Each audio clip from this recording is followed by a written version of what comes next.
Welcome to Accounting High. With most firm owners, it's like we're taking meeting to meeting. Well, what do you charge for bookkeeping? Okay, well, let me get you a proposal or let me get you a quote.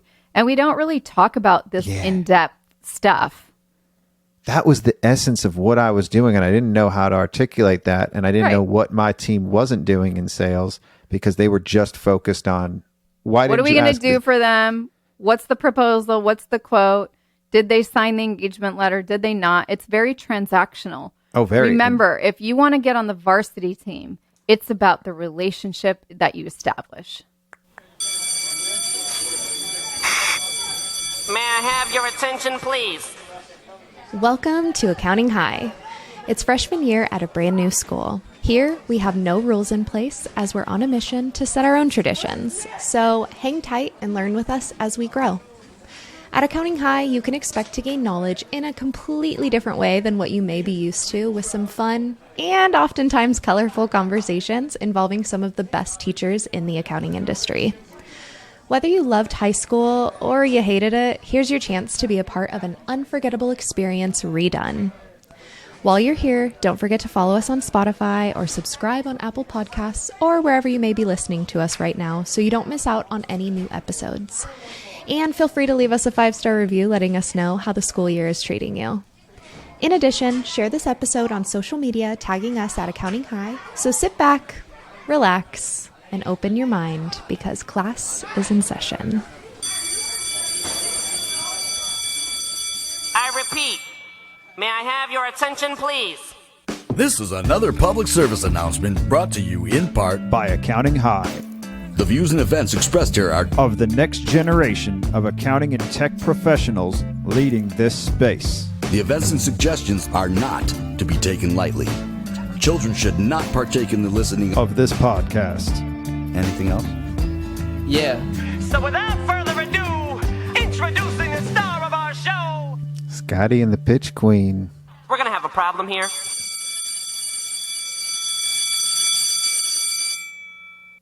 I was going to call you Coach Michelle or Coach Weinstein. The Coach Abundant Pitch Coach. Queen. I like the Pitch Queen. Yeah, that's what I went with. Coach Queen. Coach Queen. I was going to say Coach Queen, and then I thought that it's going to be way out of context. Nobody's going to get that one yet. But we're on part 3 of how to make varsity, so you should know our coach at this point. We got Michelle Weinstein back, the Abundant Accountant, the Pitch Queen, and our coach for the day. Well, thank you for having me again and working on tip number 3 so you can all play at the varsity level and never have to be even on the bench. You'll be one of the 5 starters on the court and never have to sit out on the bench, never be on the JV team. Not on the freshman team or the not JV on the team. Exactly. Yeah. We got the freshman team, the JV team, and varsity, and this is level 3. This is part 3. This is part 3. So the first one was check your sales beliefs and your self-beliefs. Do you remember the second one? Yeah, it was qualifying. Yes. Qualifying the client and making sure you're working with the right people. You got the right people and the right team. And yeah, because you need to know who qualifies to play the game with you. And today we're going to talk about setting up your communication to win. And I think this is probably one of the most overlooked parts of the enrollment process, sales process, whatever you want to call it, and being able to play at a varsity level is because a lot of people miss the part about building the relationship and the rapport with a client. We just dive right in. We're busy going from meeting to meeting. We're completely overwhelmed. We are like, we don't have any more time. And you're just bouncing around. And we're like, we just need to get to the point. You know, with your clients, you're like, let's just go over the numbers. Let's just go over with what you need. And we'll get to the rest later. But in reality, to build a good relationship, it's the foundation is the rapport that you build with that client. And that builds the relationship. So what is rapport? I just want to share the definition. It's basically the connection and the trust and the understanding that you establish with another person, be it on the phone or if you're still doing in-person meetings, in person. But it's building some sort of common ground. So you're finding a connection, or you're finding some way to connect with them. And yeah. So when you're selling, and maybe you can think about this, Scott, from when you had, or when you were more in your firm on the day to day, people buy from people. but they also buy the relationship. In our world, we are service providers. We're not another bottle of vitamins that you can find on Amazon and compare just the price. But I think a lot of people here feel that they're seen as a commodity by their clients. They feel like they're underappreciated. They're taken advantage of. Why do all my clients ask me for a discount? And I could go on and on and on. But at the end of the day, people buy from people they know, like, and trust, and they buy relationships. And without rapport, there is no relationship, which would result in no new clients or no clients at the right fees that you truly want to charge. So it's really that simple. If you think about building rapport, there are some words that might help you out to share when you're talking to a prospect. And it could go something like this. And some of the words that I think are key to remember or maybe even write down are share, explore, promise, discover, invite, help, and together. So what that could look like when you're meeting with a new prospect, before you get into any details, let's say you're selling them a bookkeeping cleanup project. That's really what they need. You could say, as we explore solutions together for your business and your messed up books, I want to invite you to share some of the biggest challenges that you've had with your previous firm or with your previous bookkeeper. And as we discover those, I just ask that you promise to share whatever questions that come up for you. And that will help me recognize if I'm the right person to help you. And if not, I'll make sure to get you in the right direction to get you the support that you need. So that could be a starting conversation opener. And then you could go into some rapport building, which is building common ground. So it could go like this: Scotty, I can tell that you put in a lot of effort with this podcast and your intros. What was it like for you? Like, what stemmed and created this idea that sparked the interest for Accounting High? Do you want the real answer to that right now? Yeah, we're role playing. We're showing exactly how to build rapport with someone. Dope. All right. So, that's a long answer though. So So in a real meeting with a client, you want them to talk a lot. So that's great that you have a long answer. But for today's purposes, why don't you give us the 30-second version? Well, I wanted a fun way to teach people something without it seeming boring. That's the other word. So I wanted a fun way to teach how to be a business owner to accountants. Got it. So, but without being boring and with fun, right? Did I get that right? Mm-hmm. And that's so cool because I had a similar thing in 2018 when I started the Abundant Accountant podcast, that I wanted to help people learn sales and make it fun. And I think bringing fun to the industry was something that was missing. So that's so cool that you did that and that you're really thriving on the fun aspect. So right there, I found something that Scott said that was the same interest that I had.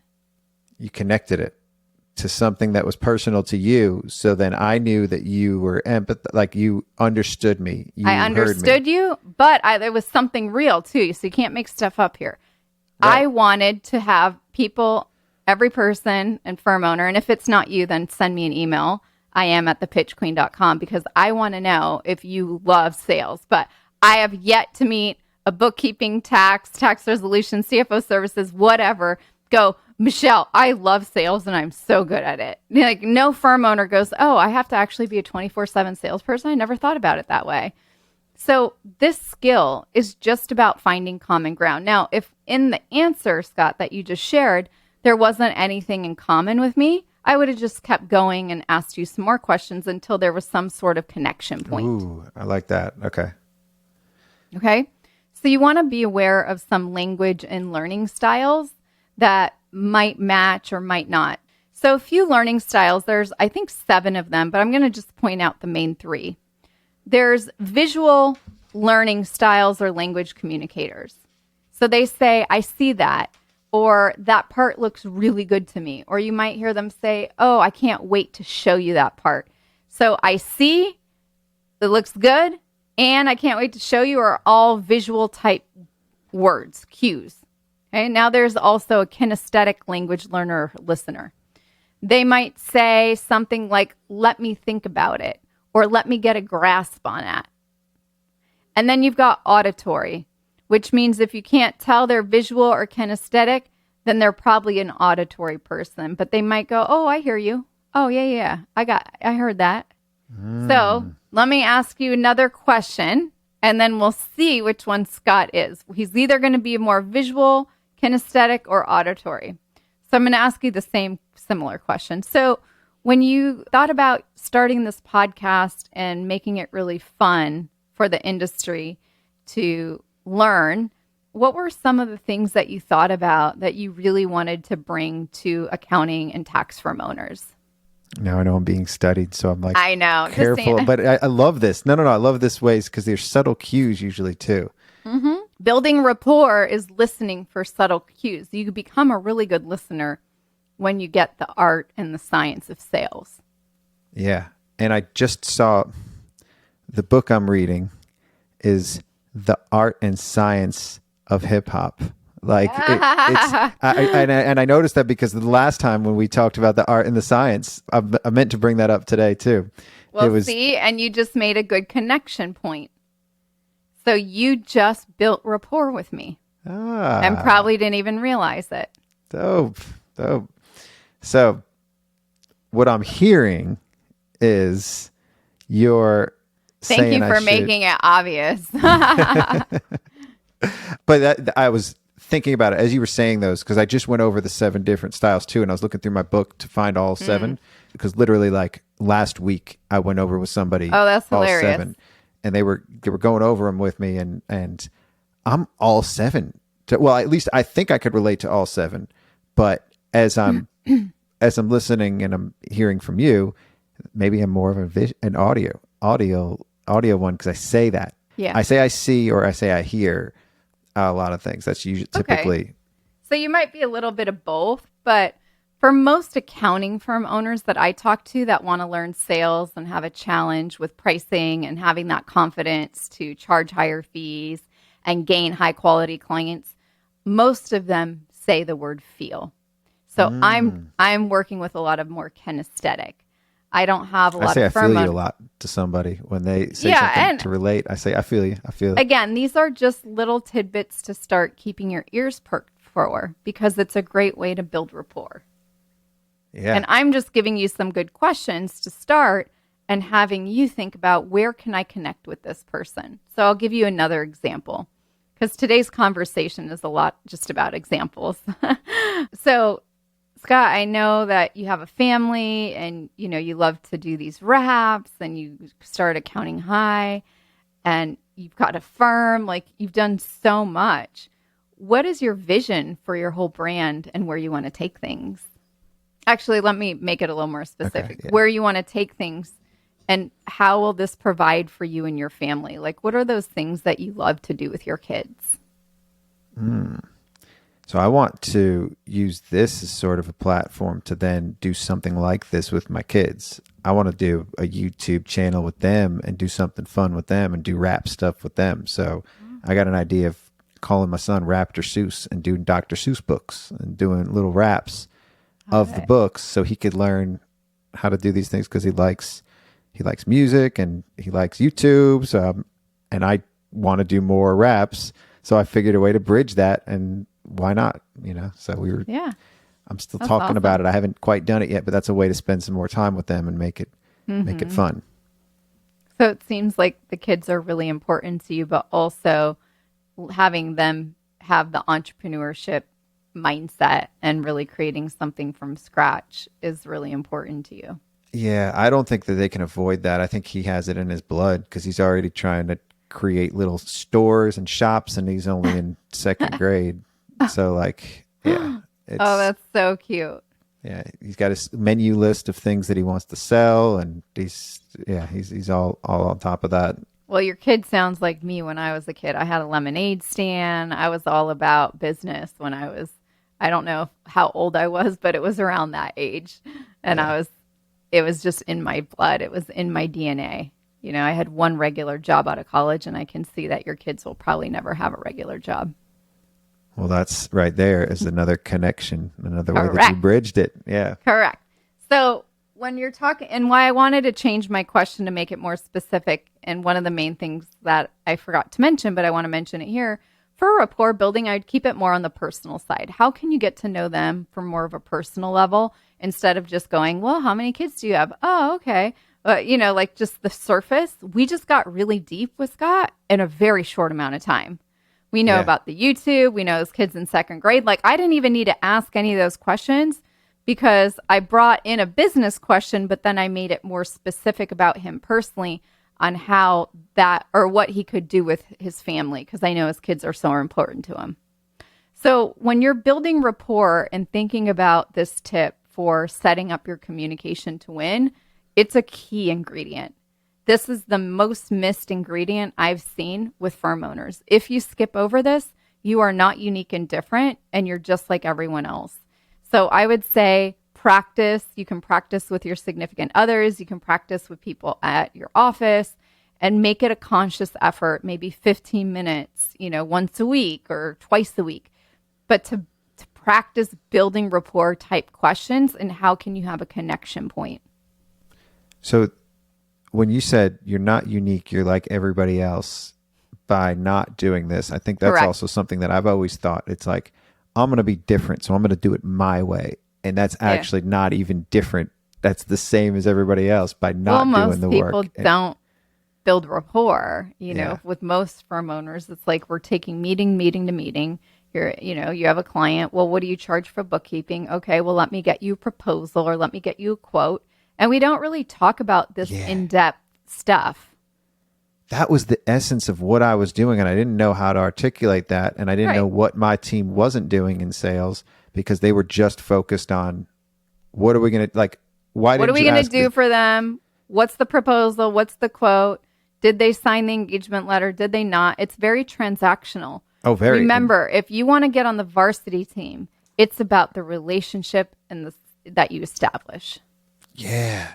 So that's a big unlock too, because they would always comment on my sales calls and like, why are you so personal with everybody and asking them deep questions when you're supposed to be getting the information? We can't make a proposal now because you're because they were reviewing my sales calls to try to put that together after. And I somehow would always be able to put a proposal together after a call, but they're reviewing my calls and they can't do it because I didn't ask the specific ones. And then they're doing calls and just asking those specific questions and not getting to the heart of the matter. Like I can understand. I have a whole nother solution for that. That's a whole nother podcast we're going to talk about. Yeah. But it's like, but you got to really understand the person and understand what motivates them and understand. Yeah. And you can't do that without having a real conversation with them. Yeah. And you have to just relax, smile, be yourself, and really think about, maybe for your mindset to think about, what if I put myself in their shoes? How would I want if roles were reversed? What would that look like? So in this example of what we've been doing with rapport, where you're like, oh, I could talk for so long about my question. I'm like, okay, just give it to me in a minute for today's purposes. You want to just listen more and talk less. You want the other person to talk a lot. You want them to just keep talking and for you to take copious notes and really listen for the connection points throughout the whole sales conversation, but specifically in building rapport. And be really interested and curious about their life, because that's why they're going to hire you. I didn't even realize these are things that I was doing that I could now like talk about or articulate. I was never able to articulate this. This is dope. Yeah. So those are the steps and the main ingredients, I guess you could call it, for you to have varsity level communication to get on that team.